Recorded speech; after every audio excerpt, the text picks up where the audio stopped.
Hello, and welcome to our next episode of Don't Mess with the Mamas, MOMMAS, with our theme, You Are the Protagonist, Not the Victim of Your Destiny. Today we're doing something a little bit different, and I am so excited because we have with us a beautiful, wonderful college grad, Gen Z, brilliant young woman named Sarah Owens. Now, how I know Sarah? It's every teacher's dream to have a student like Sarah. She took my advanced placement psychology class, and every time I spoke, I would look at her because she was riveted, wanting to learn everything she could possibly learn with so many profoundly thoughtful and inquisitive questions. And it's just such a pleasure that I am here today with Sarah. So Sarah's going to tell us a little bit about her college experience and anything else she wants to talk about. Because the last episode, Johnny and I talked about to college or not. So I thought, wouldn't it be wonderful to hear from a Gen Z about her college experience? And I just want to say, I'm announcing it here, I've given her the mission that in the next 30 years she has to become a Supreme Court justice. Nothing heavy, too heavy, right? But Sarah, take it away. Tell us about yourself and why you chose the college you did. And I know you were very active in college. Tell us about that. And of course, now you're pursuing your master's online, which is very encouraging. So take it away, Sarah. Yeah, so thank you so much for this privilege. It's just a distinct honor to be here speaking with you. But so I kind of chose my institution on a divinely ordered will, I feel. I went to Wofford College. I'm a 2023 grad where I received my bachelor's in art in philosophy and international affairs. And I have a very unique history with Wofford. It was the institution where my father attended and he first started his college pursuit. And even I found out later on with my family history, it was the college that my grandfather dreamed of going to. So to be able to attend that university and pursue my academic pursuits there is just a very well-rounded and full circle moment for me. But it's an institution that I reflect on fondly. It has developed me into the person I am today. With all the ambitions and desires I've had, I don't think I could have accomplished it going anywhere else. And it's just one that I could speak eons on and just could forever profoundly just reflect on. It has shaped me greatly into the intellectual person that I am today. So tell us about some of your experiences at college and some of the courses you took, and how did it shape you into the person you are today? I think with it being a liberal arts education-based college, that was very integral in shaping me into who I was. I got to take, of course, my general education requirements, but once I declared my majors, I pretty much had a free-for-all to organize and define my career path based on that. I took a lot of philosophy courses. Some that stick out were philosophy of race, ethics, Western, early modern philosophy, looking at Descartes, Aristotle, Socrates, and even advancing into Black political theory, social political theory. And that, coupled with my international affairs background, meshed very well with that, taking international human rights courses, gender and politics, Middle East politics. Having that privilege of being able to craft classes that would develop me for whatever my postgraduate plans would be was just a very unique feature that I think was very integral in helping me define my thought process and how I went about learning and just developing myself. But I feel as though I just had that privilege to really just go above and beyond in everything. That, coupled with especially extracurriculars with professors who, because it was a small college, allowed me to really develop my leadership skills. I had a lot of opportunities to develop myself socially, academically, and just professionally as well. Can you tell us a little bit about those extracurricular activities? I feel like I did everything under the sun. I was very involved in student government. I represented my class for 2 years and even got the privilege of sitting on the executive board as a student liaison with the board of trustees, so I got to take student needs and concerns directly to the individuals who were making the grandstanding changes at our university. I was involved on my campus's orientation staff all 4 years of college, and that's one that I reflect on greatly because I got to interact with each class of freshmen coming in and not only put a name to a face, but to watch them grow and to develop alongside of them during my time and even seeing them now. I was involved on various committees. I was involved in student experiences committees, particularly because when I was in college from 2019 to 2023 dealing with COVID. In the middle of that, I got the unique privilege of working with professors and faculty on how to adapt to and address issues that occur both socially and academically on campus, and kind of working together to brainstorm how we could work together as a campus community. Was involved with mock trial, the Pre-Law Society, various diversity organizations. I was on both the API, Asian Pacific Islander Executive, and the Minorities in Philosophy. So I've done pretty much all different divergent group organizations. I think that your grandfather would be so proud of you. Oh, yes, yes. Absolutely. And which is very, very amazing, and you're such a well-spoken young woman with a great future, of course. Tell us a little bit about what you're pursuing now as you're pursuing your master's degree, sticking with liberal arts. Why is that something important, do you think? So right now I am pursuing a master's in liberal arts at John Hopkins University, and it uniquely is online. So I feel as though while I would have loved to have an in-person and on-campus experience, it's been challenging me to take the tools and skills that I developed during undergrad, and a lot of it more so is very interdependent. I'm taking what I'm learning, but also building upon and expanding my mindset, particularly with liberal arts.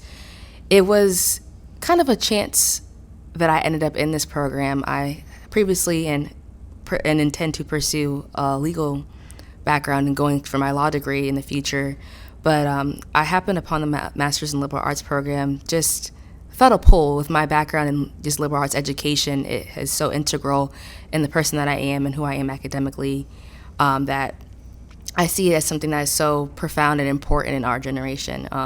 And just as we continue to grow as a society, liberal arts education provides you with such a unique privilege to explore things both that may be relational to you and your experiences, but also push you to engage with things that you may never encounter on your day-to-day. I'm taking courses such as studying the history of epistemology and how you quantify who has knowledge and who are knowledge bearers. And I'm also taking classes that question personhood and looking at different societies. And those are things that, depending on what career path and academic path you take, you don't experience on a day-to-day. So I feel like liberal arts education is important because it makes you a more well-rounded and whole person.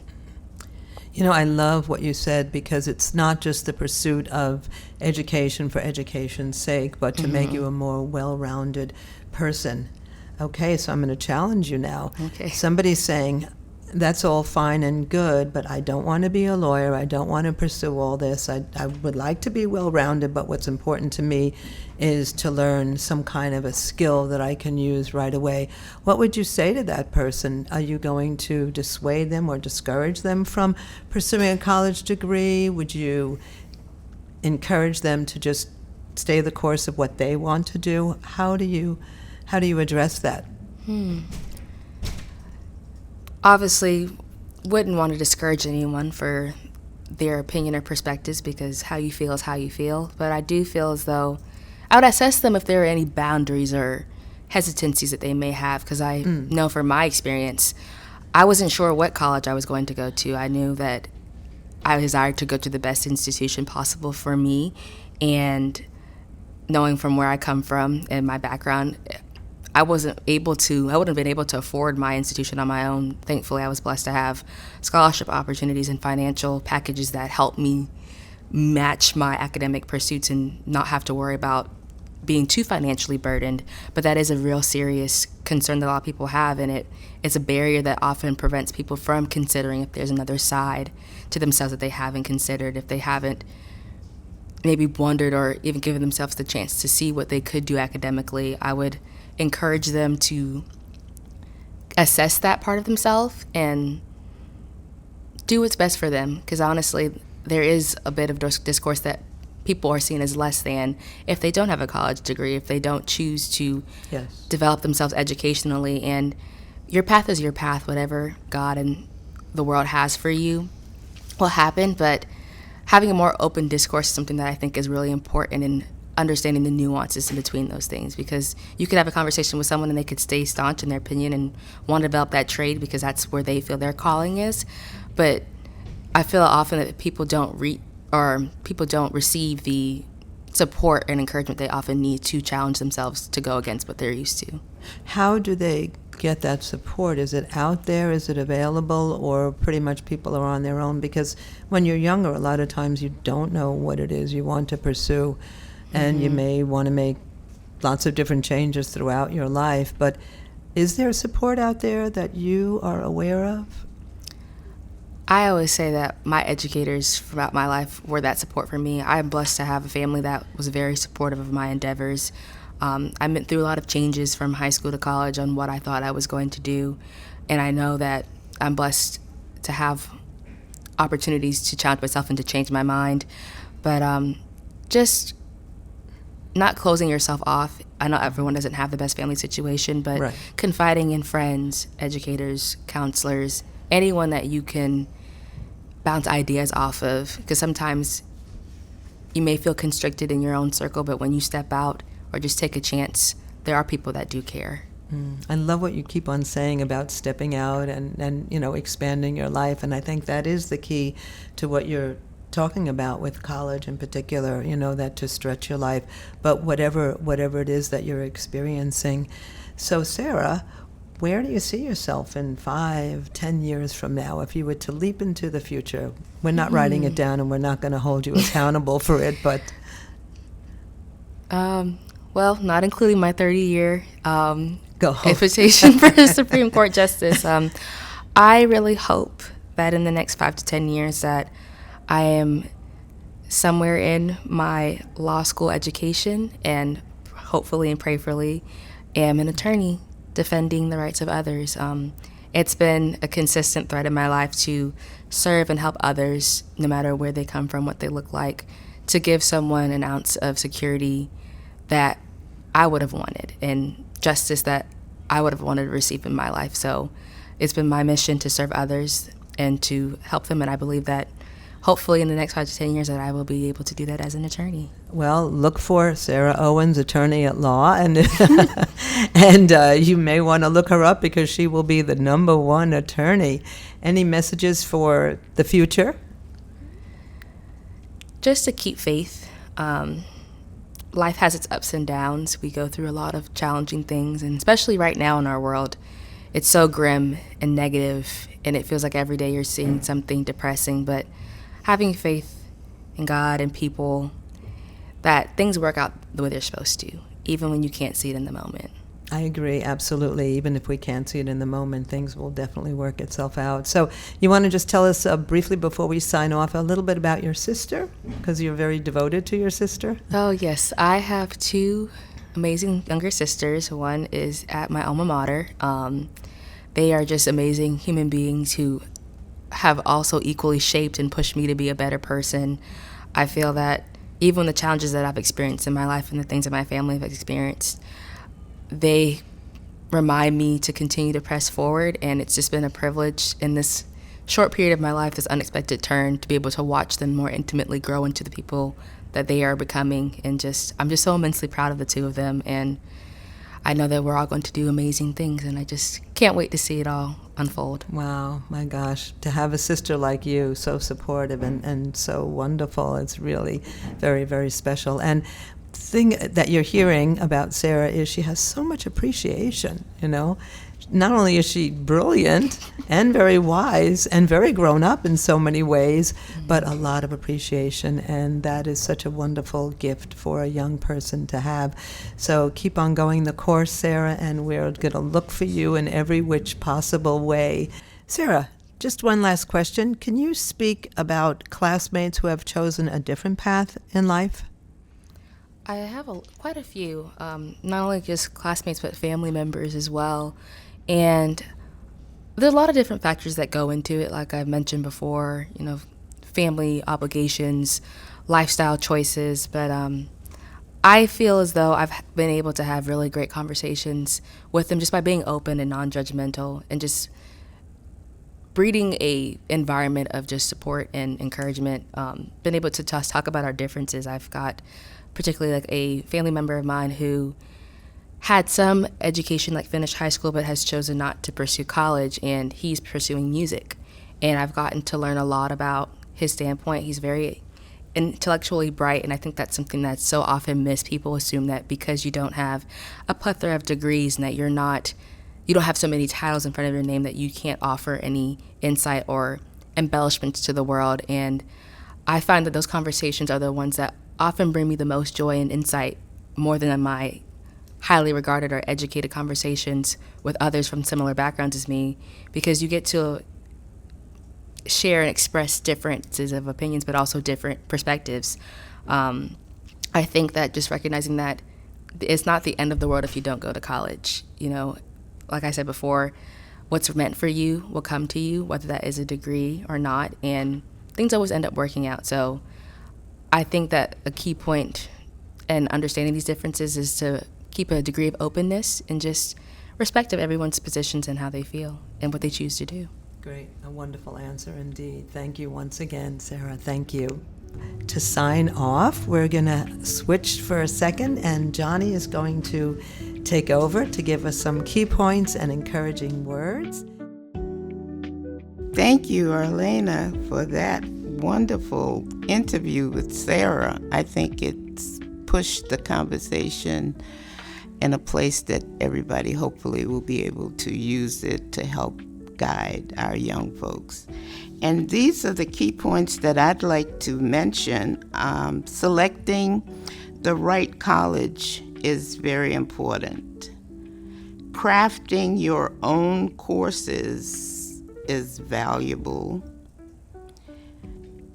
Extracurricular involvement is critical to really getting the full benefit of the experience.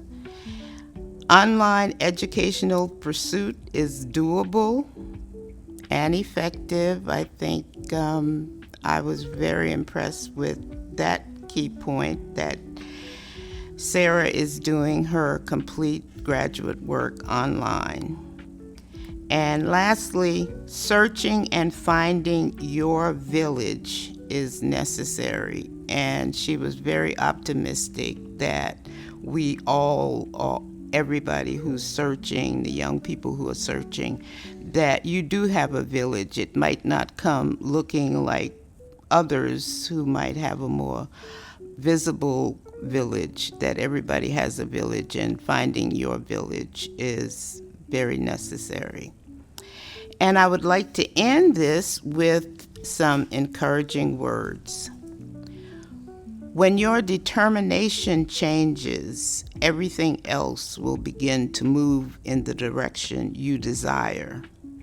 The moment you resolve to be victorious, every nerve and fiber in your being will immediately orient itself toward your success. On the other hand, if you think this is never going to work out, then at that instant, every cell in your being will be deflated and give up the fight. And then everything really will move in the direction of failure.